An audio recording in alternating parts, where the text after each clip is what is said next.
11:15 de la mañana y recibimos a una invitada que yo tenía muchas ganas de traer aquí. Josefina Licitra es periodista, es guionista, es escritora, es un montón de cosas. Como bueno, casi todo el mundo en el mundo de la escritura tiene que hacer muchas cosas seguramente. Los que no la conocen por sus libros probablemente hayan visto la serie de Cromañón. Fue la guionista de la serie de Cromañón. En el caso de los oyentes de Perros de la Calle, quienes quizás no la conocen por sus libros o por Cromañón, fue la editora de todas las ediciones gráficas de la revista Orsay, así que trabajó con Cassiari muchísimo acá. Así es. Así que si leyeron cualquier cosa de Orsay, probablemente hayan leído un texto editado por Josefina Licitra, así que bueno, bienvenida, José, gracias. Hola, muchas gracias a ustedes. Josefina acaba de sacar un libro hace muy poquito, que recién le decía un poco fuera del aire, que no me gusta mucho hablar fuera del aire. Para no quemar cosas. Para no quemar cosas, pues es un libro precioso, se llama Crack. Ahora vamos a contar la historia porque genera mucho movimiento, me parece. Y hacía mucho no me pasaba un fenómeno con un libro, que es algo muy típico de las series. Viste que acá, cada vez que sale una serie que es muy hypeada, de repente es como, che, todo el mundo está viendo Adolescencia. Entonces, y comentando, como, sí. Y sentís que necesitas verlo para no quedarte afuera de la charla. Pasó, no sé, pasa con algunas películas a veces. Pero a mí hacía mucho que no me pasaba con un libro. Bueno, pasó con Giorgio da Empoli. Giuliano. Con Giuliano da Empoli, perdón, que es como, hay que leer Los Ingenieros del Caos. Pero hacía mucho que no me pasaba con un libro, decir como, che, hay mucha gente leyéndolo y comentándolo. Capaz que hay algo de microclima, algoritmo de redes sociales, pero como de repente un montón de gente diciendo, che, este libro está buenísimo. El libro se llama Crack. Y si querés, José, bienvenida, gracias por venir. Contanos un poco de qué va, cuál es la historia del libro. Bueno, es una historia muy personal, así que contar de qué va el libro es hablar de mi vida con impudicia total, pero es un libro impúdico, así que allá voy. En el 78, cuando yo tenía 3 años, mi padre se exilió. Y mi madre y yo nos quedamos acá. Y desde entonces el vínculo con mi padre se dio principalmente por carta. ¿A dónde fue? Se fue a Madrid. Y así pasaron los años, pasaron las décadas, empezamos a vernos igual en persona cuando la dictadura terminó y además yo empecé a viajar a España. Teníamos un vínculo lindo, distante, ¿no? Pero distante geográficamente, distante, pero muy amoroso. ¿Pero cuántas veces por año se veían? Bueno. No, una vez al año, que es cuando yo tenía vacaciones de verano. Pero periódicamente con las cartas. Y las cartas eran nuestra forma de contacto. Pasan las décadas hasta que en un momento, sin que yo entienda por qué, porque no entendí realmente por qué, me empieza a dejar de hablar. Como empieza a apagarse algo, no es que me deja de hablar de un día para otro, sino que cada vez se espacia más, hasta que terminamos hablando una vez al año cuando me llamaba por mi cumpleaños, 2 minutos y nada más. Y yo, impedida, por alguna razón, de preguntarle, che, ¿qué pasa? ¿Por qué no hablamos? ¿Qué nos pasó? Resuelvo... tramito el tema a mi manera, que creo que es la manera de unos cuantos escritores, que es escribiendo, y en mi caso quien dice escribir dice publicar. Entonces escribo una crónica. Porque hay gente que escribe diarios íntimos, Josefina. Claro. No lo entiendo. O viste mail que después no manda. Claro, sí. O sea, no entiendo. Vos si escribís algo lo tenés que publicar. Sí. Encontré igual, haciendo Carbono 14 para este libro de mi propia historia, me doy cuenta de que siempre escribí, desde que mi viejo está lejos, había una demanda familiar de escribirle, contarle lo que sea, contarle con quiénes jugás, qué haces, si viste una película, cuál es tu mejor amiga, bueno, etcétera. Bueno, ahora que se jodan entonces. Sí, obviamente, pero en ese momento había esa demanda de escritura y yo me las arreglaba muy bien escribiendo más que hablando y empecé a tramitar así, qué sé yo, de terapia. El tema es que me sale así. Es terapéutico escribir, sí, hay algo de eso. Hay algo de bajar, es como analizarte. Sí. Tenés una bruma de ideas, en palabras. vas bajando a palabras y realmente hay algo que te lo sacás de encima, es así y hace bien. Pasa que a veces vienen problemas nuevos después. Bueno, ese es el punto. Porque elegí un medio en Brasil. Me publicaban traducida, un medio de esos que no tenés el contenido libre en la web, hay que suscribirse, te tiene que llegar la revista. Traté de poner dentro de todo mis trabas. Cosa que tu viejo no lo lea. Para que mi padre no lo lea. Okay. Escribí un texto y lo leyó en el acto. ¿No? Wow, claro. ¿A qué se dedica? Esa revista, dice. Él tiene una empresa como de cartelería. Todos los carteles que uno ve en la calle, tipo anda a comer a tal lado, de una cadena, bueno, los hace en una imprenta que él tiene. Okay. Gustavo, ¿pasó a imprimir volantes del PC? Un arco dramático, digamos, tomando las referencias de los guiones, profundo. Sí. Pero ahora yo digo, claro, estaban distantes y hablaba con una vez al año, pero lo leyó igual. Eso es una de las cosas raras. Capaz que tenía igual un Google Alert, creo yo, porque el texto además no estaba disponible íntegramente en la web. No sé qué leyó el título, la bajada, y además el editor puso en la llamada en tapa historia de un abandono, algo bastante provocador. No lo elegí yo, pero salió. Ok. Y ahí sí se declaró como una especie de una cancelación familiar del lado de mi padre. O sea, toda Me la dejaron- familia del lado de tu viejo, no solo tu viejo. Claro. Y me dejaron de hablar. Entonces... Pero hubo una despedida y después te dejó de hablar, o hubo un... Una bajada de persiana. Un día llamé a mi abuela paterna para desearle feliz cumpleaños y me dijo, tu padre no te abandonó, adiós, y me cortó el teléfono. No, se reenojó. Se reenojó. ¿A qué edad se discontinuaron las cartas? A ver, las cartas después siguieron por mail y... Claro. No, yo tengo 50, supongan que hasta los 38, 39. Ah. Nos veíamos además. Claro. Ya habíamos tenido unas peleas, pero habíamos salido de eso a los ponchazos, pero salimos. Vos tenés un hijo además. Tengo un hijo. Él es abuelo. Él es abuelo, cosa que quizás es de lo que más lo único que me molesta en este Claro. momento es eso. Sí, te Sí.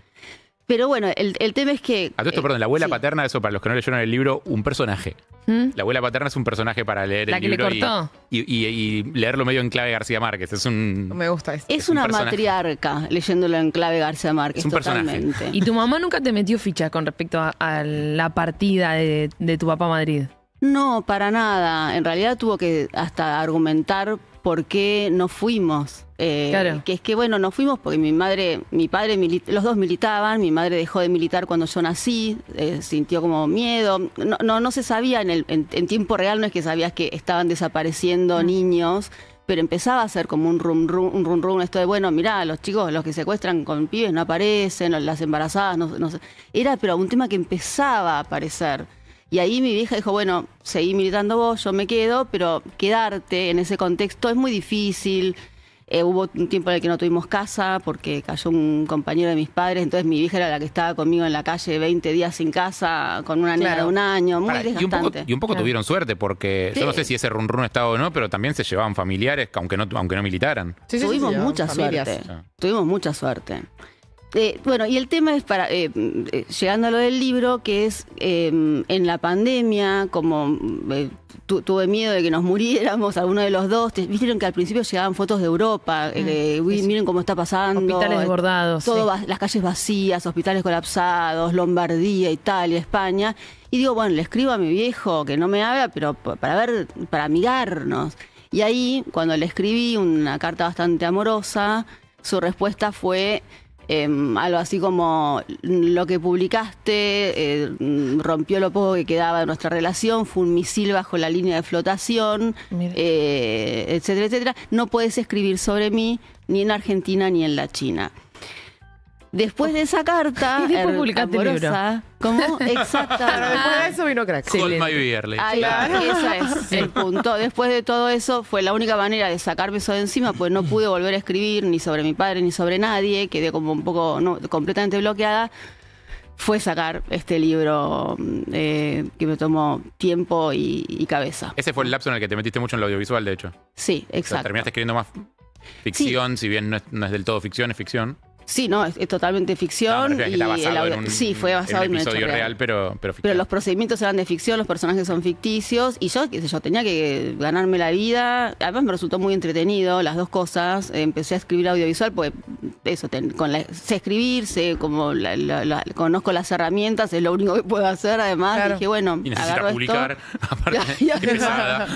Tengo ese tema, Claro. entonces, y ahí me empecé con el audiovisual, sí, que de hecho me resultó como algo, además de una resolución a mi economía, algo muy entretenido. Claro. El libro arranca en un momento en el que vos decidís, o no se entiende bien guiada por qué pulsión de muerte, aceptar un contrato, debo decir, como de presentar este libro, cuando no lo tenés escrito todavía. Sí. Y el libro reflexiona un poco sobre eso, como de no sé para qué acepté hacer este libro, cuando el libro no está escrito todavía. ¿Qué pasaba en tu cabeza en ese momento? O sea, Es que Esta a mí historia no ya me- estaba contada técnicamente, porque vos Sí. le habías escrito el artículo. ¿Por qué sentiste que tenías más para decir de esto? Porque me preocupó bastante el enlace entre la cancelación de mi padre y que yo dejara de escribir. Claro. Que después Claro. vi que tenía que ver, sin entrar mucho en una rosca psi, por lo menos no acá, pero que sí, yo empecé a escribir por demanda también familiar de mi padre, así que entiendo que cuando me cancelaron, yo algo en mi cabeza como muy remoto dijera, no escribís más. Entonces lo que necesitaba era encontrar alguna forma de burlar esa imposición y de como, a ver, no sé si de subvertir, pero de emparejar un poco lo que para mí fue un ejercicio de poder. Que un padre te cancele, la verdad que te aplasta. Entonces, Claro. escribir es como ganar poder, tenés vos la última palabra de lo que escribiste, por lo menos. Y el contrato lo firmé porque honro mis contratos y yo sabía que si tenía un contrato, en algún Lo ibas a momento lo hacer. iba a publicar. Claro. Bueno, Si a no, mí no lo hubiera publicado. me resulta muy interesante eso que dices, porque ahí dice, no, la historia familiar nos pertenece a todos o no es de nadie, ¿no? O sea, ¿quién te puede prohibir escribir o no sobre tu propia historia cuando en definitiva el 50% es tuya, ¿no? Es un tema, pues yo entiendo que el libro transcurre y el texto que publiqué en su momento en una zona como mínimo gris, porque es verdad que hablar de mi vida es hablar de mi padre y capaz que él capaz no, me consta que no tiene ganas de que hable de él, pero creo que me tomaría ese cuidado con un hijo, porque ahí sí el vínculo es totalmente dispar y sería como eso, ejercer poder. Pero con un padre donde, digamos, él tiene que cuidar hacia abajo, no cuidó, yo solo hago pop, parezco, me estoy defendiendo. Claro. Pero en un punto me parece que es legítimo que también nadie es una persona aislada, somos con nuestros vínculos y si alguien entiende el oficio de escritor, en este caso, de un modo mínimamente amoroso, tiene que entender que no existe una lista de temas para ciertas cosas. Uno escribe lo que necesita escribir y cuando te dicen, esto no lo puedes escribir, esto sí, esto más o menos, no, esta parte, ahí ya te están controlando la cabeza y en lo último, bueno, suena muy sentencioso, pero yo no tengo ganas de que a esta altura de mi vida me controlen la cabeza, menos mi padre. José, creo que todos estamos pensando en la misma pregunta, que es si, ¿sabes si él se enteró de la existencia del libro? Bueno, sospechamos que sí, conociéndolo, sospecho que sí. Sí, con el Google del Alert. artículo brasilero ese, boludo, que ni siquiera estaba publicado en la red. Sí. En algún momento Juan Sclar amagó, que ahora está en España, en ir con el ¿Tocarle con la el puerta? libro, cosa de la que es capaz, todos lo Justo conocemos. Sclar no, Sí. aparte. Me- De me- todas las personas que podés mandar, no lo mandes a él. Me resultaba atractivo, pero dice que se olvidó el libro. Ahora, lamentablemente, pero está en este Ah, momento. ¿te hubiese en España. gustado? Sí. Hay algo que mutó al reality, que digo, bueno, si yo no puedo hablar con mi padre, que vaya Juan, que te vende lo que sea. Juan es, además de un gran escritor, es un vendedor de ballenitas nato. Entonces yo lo creo capaz de convencer a mi padre de cualquier cosa. ¿Y sientes que si lees este libro, hay cosas en este libro que lo van a hacer como entender tu proceso? Yo creo que es un libro amoroso, no está escrito desde el enojo. Estuve enojada un montón de veces, un montón de tiempo, pero dejé que eso decante casi por estrategia narrativa, no solo humanamente, porque no se puede escribir desde como muy encendido Claro. o encendida. No, el libro es un esfuerzo enorme por tratar de tomar un poco el punto de vista de él. Sí. De la Tratar empatía. de tratar de entender qué le puede haber pasado a él. O sea, el libro es un esfuerzo muy grande por eso. No sé si fue intencional o te fue saliendo así, pero... No, fui intencional y a la vez me fue saliendo. Hablé con un compañero de militancia de mi papá que vive en Buenos Aires, en Buenos Aires, que se exilió con él, después volvió, me dio como otro punto de vista que me parecía lindo, luminoso sobre mi papá, revelador también. Fui como armando el rompecabezas. ¿Y la abuela? O sea, porque de la gente de tu familia que sí habla con tu padre, por ejemplo, su madre. Sí. La abuela, con quien después vos recuperás contacto. ¿Hay alguien intercediendo por vos acá? Como, Nadie. ¿no tenés un embajadora? Claro. Nadie.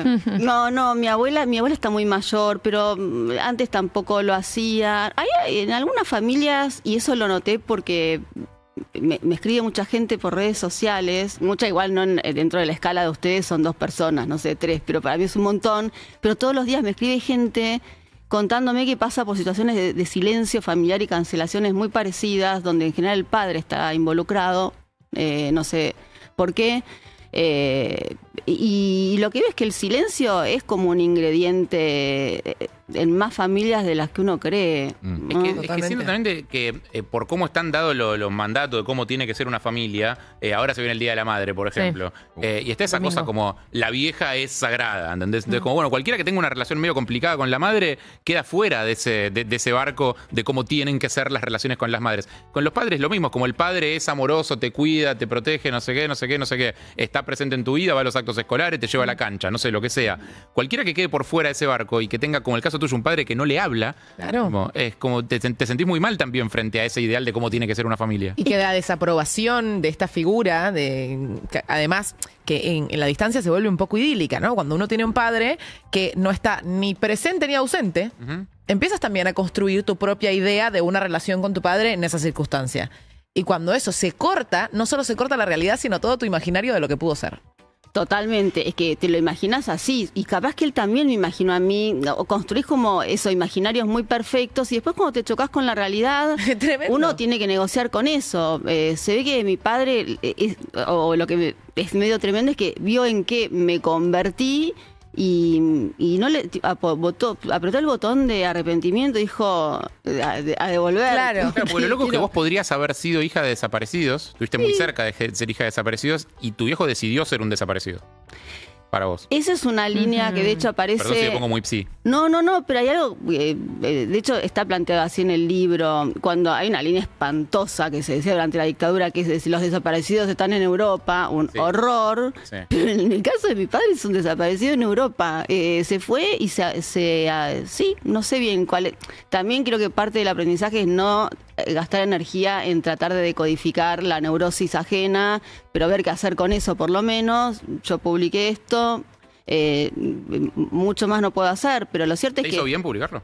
Sí, ¿Y recontra bien. escribirlo? No, me costó un montón. Me costó... Escribir nunca es fácil, de verdad. Es una situación de mucha tensión, de estar como casi un controlador de tráfico de aviones, que decís, bueno, esto... por acá tú estás como muy en foco y yo no tengo recuerdo de una escritura agradable. Hay un cronista que es venezolano, colombiano, llamado Alberto Salcedo Ramos, que dice: lo lindo no es escribir, sino haber escrito. Y es eso, como Como ir al lo gimnasio. lindo llega después. Claro, como ir al gimnasio. Claro. ¿No? Claro, tal cual. ¿Y el crack qué es? ¿Por qué el nombre crack? Porque cuando dejé de escribir, por esta cancelación que tuve, había algo, sin ponerme como muy New Age, pero había algo que yo necesitaba como encontrar, que necesitaba sacar de alguna manera. Como no estaba escribiendo, me anoté en clases de danzas, que es algo que yo hice siempre. Igual, bailé bastante. Y en una clase, un día me rompí un pie. Y ese mismo día, cuando salía, me entró una llamada de mi abuela diciéndome, ya me hablaba mi abuela: tu padre viene a Buenos Aires en 2 días. No sé qué voy a hacer.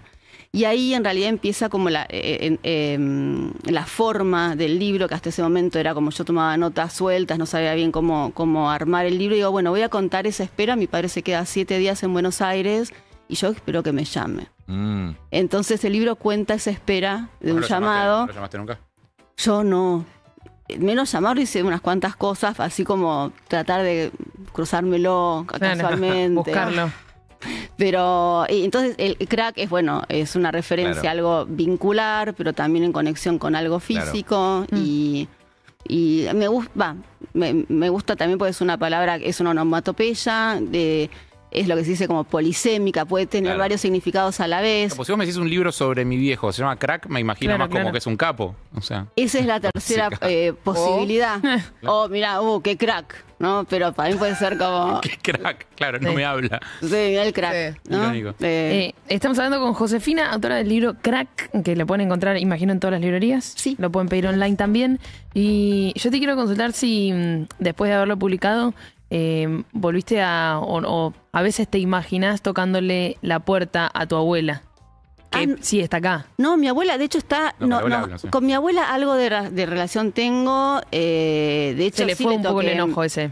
Pero sí, yo le toqué la puerta igual en su momento. Virtualmente le escribí una carta. Yo todo lo resuelvo primero. Escribiendo. Claro. escribiendo, le toqué la puerta y pudimos volver a tener un vínculo muy lindo. Pasa que está muy grande y bueno, no sé si Jairo, quien había preguntado si alguien intercede, tampoco intercede con mi papá. No es que le dice, hijo, Llamala. como una madre, llamala. Sí. No, eso ¿Y ahí no sucede. ¿Se le juega algo, no sé, de los 70, de la militancia? ¿Te imaginás algo de eso o es demasiado pensar eso?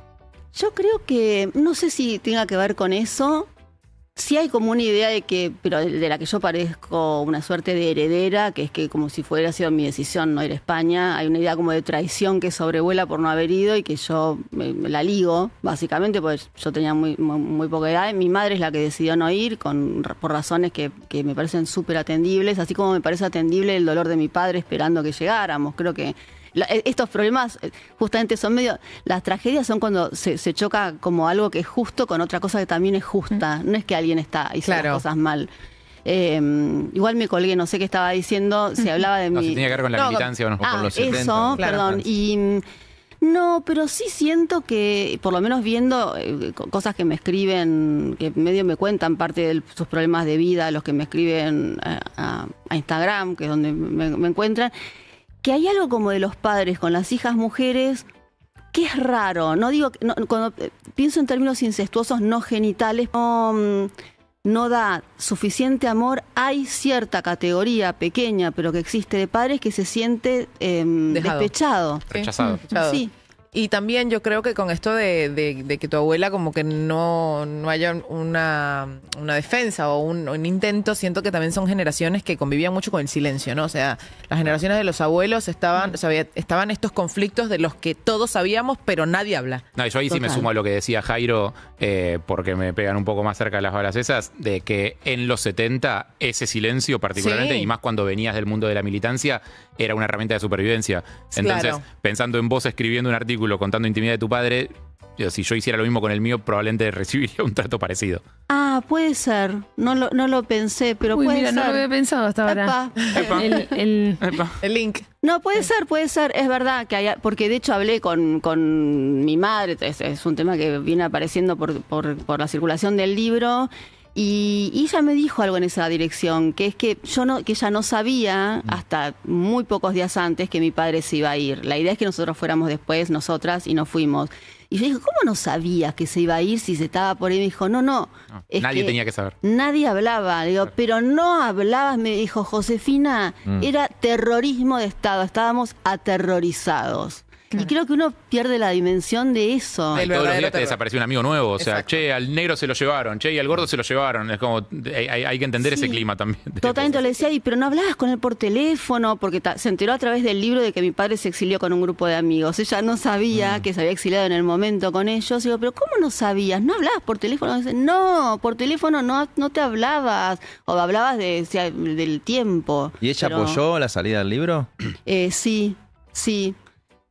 Acompañó, no sé si alentó, pero acompañó muy bien. Es gente pudorosa, mi madre es psicoanalista, no se muere de ganas de que parte de su vida, es como la tradición de psicoanalistas de los que no sabes nada, cuando te sentás, no sabes de Claro, qué de su claro. vida. Bueno, no creo que le encante, pero fue lo suficientemente generosa como para que... ¿Te el dio libro una le opinión? gusta. ¿Una ¿Cómo? opinión del libro? ¿Te dio una opinión? Sí, lo leyó, de hecho, para salvarme de errores históricos, porque le dije, mira, fíjate, además no quiero, ya me tengo uno afuera, no me quiero pelear con dos. Claro.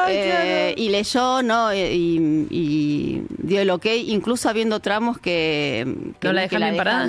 No, la dejan bien, para mí está siempre bien parada, pero tramos, la idea es como complejizar a tus personajes, que además son personas, no es que mi Claro. madre es la Madre Teresa. Sí, hay cosas, pero y las dejó.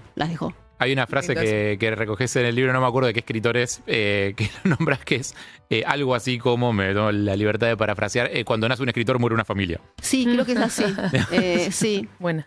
Y hay algo de eso. A ver, es como drástico y por eso pega bien, pero hay textos que escribís para vivir y es la mayoría yo como periodista, el 95% de las cosas que escribí no es que se me iba el alma en eso, a pesar de que ponía todo el foco posible, pero hay como un sector de textos que los escribís para resolver, no sé si resolver, pero porque necesitas hacerlo. Y ahí sí, me parece que cuando cuando trabajas en esos textos, no puedes estar pensando, pero no puedo tocar a mi tío, esto tengo que cuidarlo, porque si escribís. Ya fue, Lo que me tenés cargo que a todo el escribir. mundo. Claro. Si no puedes no escribirlo, pero si lo vas a escribir, no puedes estar... tampoco Medias puedes tintas. atacar gratuitamente. O sea, la idea no es escribir para atacar, pero si tenés que contar algo, hay que contarlo. Si Sí. no, no lo contás. Josefina, Claro. ¿qué edad tiene ahora tu viejo? 71. Me tuvo a los 21. Joven. ¿Te aparece en algún momento la idea que todos tenemos con nuestros padres de tener todo al día para hablarlo, porque en algún momento nuestros padres se van a morir? ¿Te genera un día de, che, bueno, no quiero que esto pase sin hablarlo, dale, hablemos? No, ¿cómo lo jugás eso? ¿Cómo lo pensás? Creo que lo puedo sostener porque todavía mantengo la fantasía de un padre inmortal. Pateo algo hacia adelante porque tenés un punto ahí, que es que nuestros padres empiezan a entrar en una zona en la que como mínimo tenés que ocupar o estar atento o ver cómo le fueron los controles. Es una etapa nueva. No me entra en la cabeza que mi padre se muera sin que hablemos. Y sin que hable con su nieto. Sí. No sé si tu hijo te pide. Ya no, pero en algún momento su forma de mencionarlo era tan cariñosa que me hacía, era un bajón. ¿Cuántos años tiene ¿No? tu hijo? 20. Y leyó el libro. 20. Sí, lo leyó, le gustó. Pero a veces habla de mi padre como el abuelo y digo, puta madre, o sea, el abuelo no lo merece. Como pensaba eso, como que use ese término, me gustaría un acercamiento. Pero bueno, hay que ver. Lo pienso, Jairo, lo recontra pienso. Pero pienso que tiene buena salud, que es deportista y que tengo años por delante Que para tienes ver qué tiempo. hago. Sí. Josefina Licitra ha pasado por acá presentando Crack. Los que quieran leer algo más de ella pueden leer 38 estrellas, que es la historia de la fuga más grande de un penal de mujeres del mundo, ¿no? Sí, Es correcto, mundo. en Y si Uruguay. quieren- En Uruguay. si quieren Uruguay escribir- tiene algo que es lo más grande del mundo. Ese Si es. te quieren escribir, lo pueden hacer en redes sociales. ¿Cómo son tus redes? Es mi nombre y apellido, Josefina Licitra. Espectacular. Gracias, José. Gracias. José. Abrazo grande. UrbanaPlayFM.com. Somos la radio que ves.